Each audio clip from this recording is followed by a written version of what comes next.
pessoal, bem-vindos à semana 12 do curso. Nessa semana a gente vai aprender um pouquinho sobre dados espaciais no R. Tá?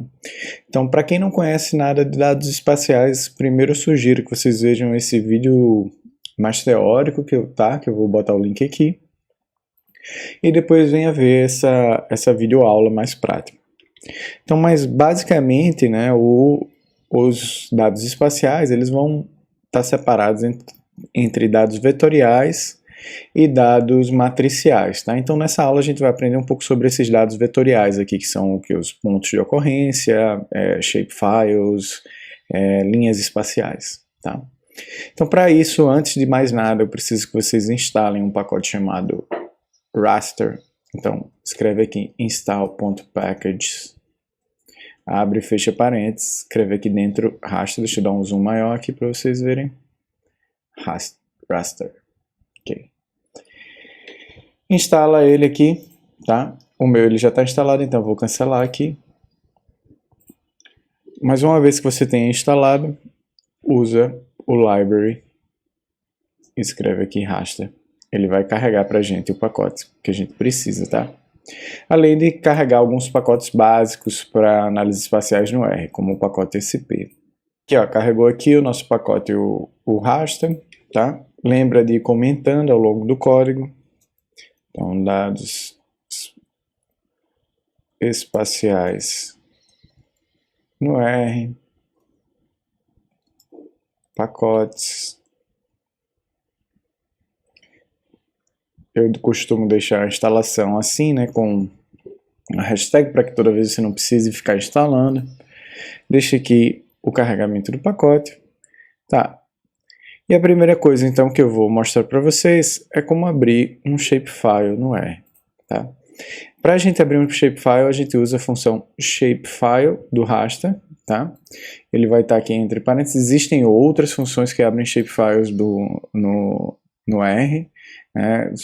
Isso depende muito do pacote que você vai utilizar, qual função você vai utilizar, né? Tem várias maneiras, alguns pacotes têm tipos espaciais muito específicos, né? Uma maneira muito específica de lidar com esses dados espaciais, então dependendo se você precisar de alguma análise muito específica, talvez você precise abrir com outra função. De uma maneira mais genérica, o shapefile sempre funciona para a gente. Então, antes de continuar aqui, vocês precisam baixar um shapefile, né? Colocar na sua pastinha de projeto. Eu vou agora mostrar para vocês um exemplo, né? Vocês podem baixar esse dado. Então, pessoal, se vocês escreverem no Google que Biomas do Brasil Shapefile, vocês vão encontrar esse site aqui do IBGE, tá? Clica nele. E aqui, ó, em Downloads, vocês vão ver aqui os vetores. Você pode baixar esse primeiro, 250.000. Só dá um clique. E ele vai baixar aqui pra gente. Ok, eu baixei os dados, coloquei esses dados que eu baixei do site do IBGE aqui na minha pasta do projeto, tá? Então tá aqui, ó, biomas 250.000, lembrando aqui, né, que o shapefile ele vem associado a diversas outras informações. É importante, né, que essas informações estejam sempre na hora que você for mudar, copiar o shapefile de um lugar para outro. Você não pode copiar só o arquivo SHP, né? Você tem que copiar tudo que está associado àquele arquivo. Tá, então eu venho aqui, posso escrever aqui biomas, vou buscar o arquivo .shp, tá? Então esse é o caminho até o meu arquivo SHP e eu vou botar aqui, ó, biomas do Brasil.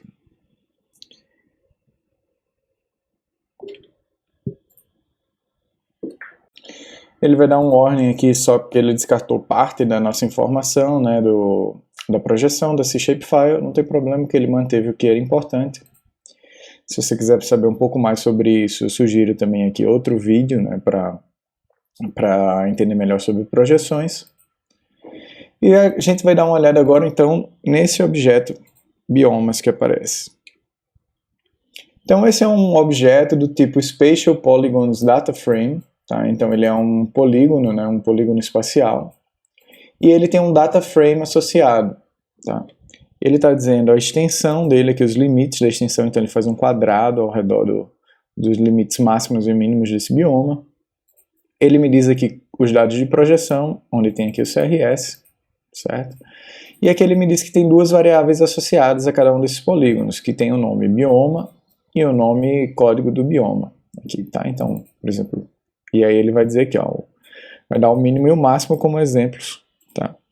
Eu posso olhar esses dados específicos usando o arroba bioma, arroba data. Ele vai aparecer aqui para mim, ó, toda a informação, bioma. Uma outra coisa que eu posso fazer também é plotar esses dados, né?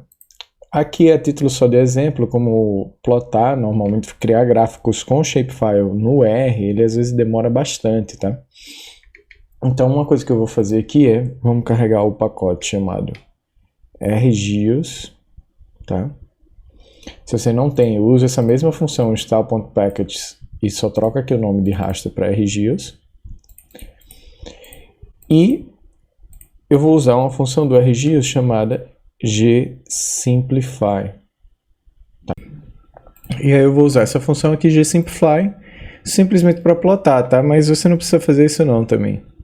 Isso é só para simplificar aqui, para ser mais rápido. Você pode esperar um pouquinho e ver o arquivo bioma ser todo plotado. Se você não quer esperar, use essa função gsimplify. Você vai ter aqui um outro argumento, né, que é um parâmetro de quanto ele consegue simplificar.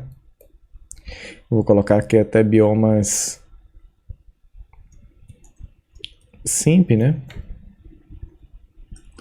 E eu posso plotar esse bioma simplificado, certo? Você vê que ele mantém aqui o meu shapefile adequado.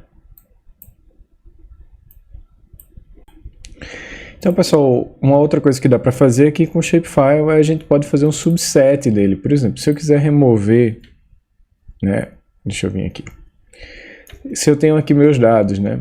Amazônia, Caatinga, etc. Se eu quiser manter só a Amazônia, né? Eu posso simplesmente tratar isso como se fosse um data frame. Então, eu posso vir aqui, ó, biomas, a primeira linha, né? Que é a Amazônia. Ele vai ter um shapefile só para a Amazônia, tá? Posso até colocar aqui para vocês verem. Vou mudar aqui e plotar. Tá? Então ele plota aqui só a Amazônia para gente. Pode ser, posso plotar cada um dos biomas só também, ó. Tá? Aqui o Cerrado, a Caatinga, né? Enfim, você pode vir aqui e fazer o subset de quantos você quiser. Tá? Então se eu quiser, por exemplo, só a Amazônia, a Caatinga e o Cerrado. Tá? Etc. E assim por diante. É só vir aqui usar o subset para fazer isso. Uma outra coisa que a gente pode fazer também é reprojetar esse nosso shapefile. Tá? Então, se eu estou aqui com a projeção com esse CRS aqui específico, eu posso vir aqui e usar a função sptransform. Tá? Eu vou usar o meu biomas e eu posso colocar aqui um outro CRS, tá? Por exemplo, aqui, ó, deixa eu mostrar para vocês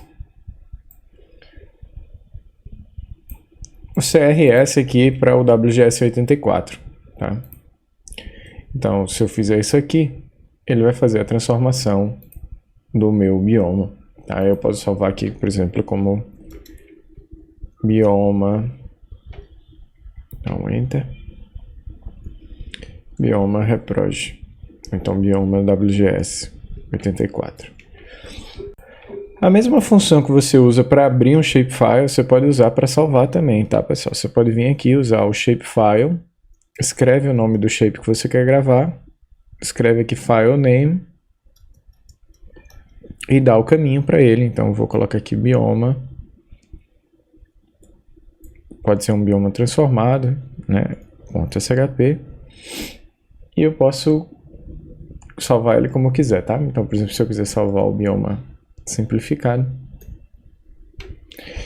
ele vai salvar aqui na minha pasta de arquivos, tá? Ele salva esses 4 arquivos que eu já falei para vocês que são os principais, né? O .dbf, o .prj, que tem a projeção, o shp e o shx. Se você quer copiar isso aqui para alguém, ou então copiar para uma outra pasta, você tem que sempre mover os 4 arquivos aqui, mas você vai abrir sempre esse. Então, pessoal, além do shapefile, né, um outro tipo de dado vetorial que é muito utilizado na ecologia e nas análises biológicas de maneira geral são os dados em coordenadas, por exemplo, coordenadas de localidades, coordenadas de ocorrência de uma espécie, né? Coisas que normalmente a gente vai trabalhar no nosso dia a dia, tanto na pesquisa quanto fora da academia. Então, esses dados normalmente são representados por uma coordenada de latitude e uma coordenada de longitude, tá? Vamos criar aqui, por exemplo, um exemplo aqui. Vou colocar primeiro, né, um eixo no meu mapa para a gente poder gerar mais ou menos um número aleatório. Então, vou gerar um aqui, ó, por exemplo, de latitude menos 6, que vai ser alguma coisa mais ou menos aqui, tá? E uma longitude menos 45. Então, digamos que isso aqui seja um ponto de ocorrência, tá? Então, um único ponto, eu posso representar ele num vetor.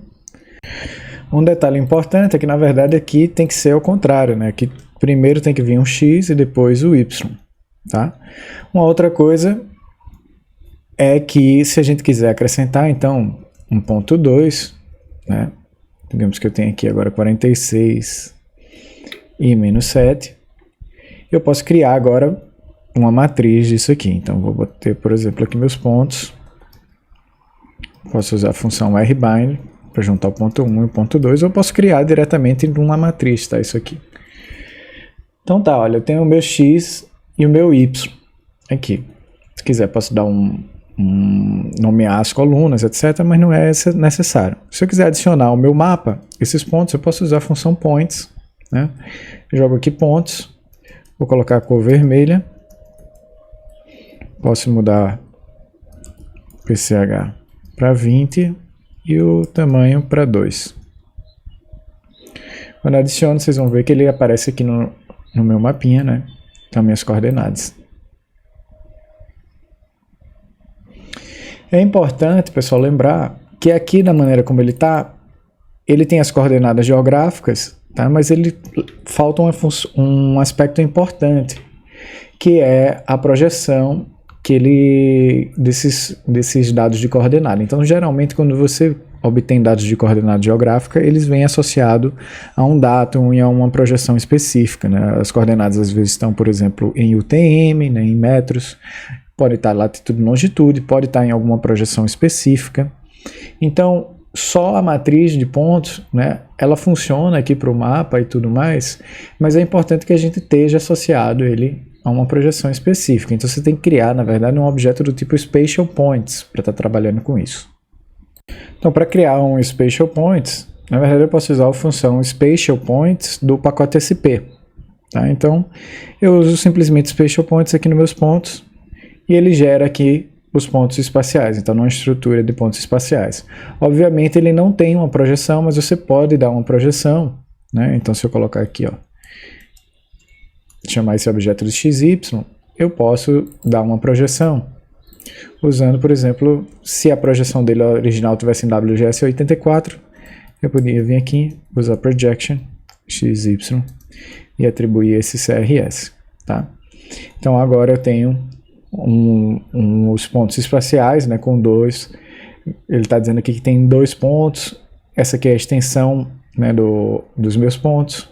E aqui ele dá a projeção, tá? Se eu quisesse, eu podia associar isso para transformar um Spatial Points Data Frame. Eu associaria um data frame, né, a essas coordenadas geográficas e teria, então, informações sobre cada um desses pontos. Enfim, esses que vocês acabaram de ver, então, são os pontos espaciais e o shapefile, tá? Lembrando que o shapefile, então, ele tem um monte de informação ali dentro, né? Todos esses objetos espaciais, todos complexos, na verdade, são uma lista, né, que contém matrizes, vetores, enfim, com informações específicas que você pode acessar ali dentro, tá? Você pode usar, por exemplo, o arroba, né, que é para acessar os tais dos slots de um objeto do tipo S4. Tá? Se você quiser saber mais o que é um objeto do tipo S4, eu sugiro você colocar no Google, porque aí não vai entrar no escopo dessa disciplina. Tá? Mas só para você ter uma ideia, eu posso vir aqui em biomas, usar o arroba e ele vai ter informações como os dados, como eu já mostrei para vocês, mas ele vai ter informações específicas sobre as coordenadas de cada polígono, etc, tá? A mesma coisa vai acontecer aqui quando eu for acessar a informação de um Spatial Points. Então eu posso vir aqui no XY, usar aqui o arroba, e se eu quiser eu consigo recuperar as coordenadas, tá? Consigo recuperar aqui a projeção, etc.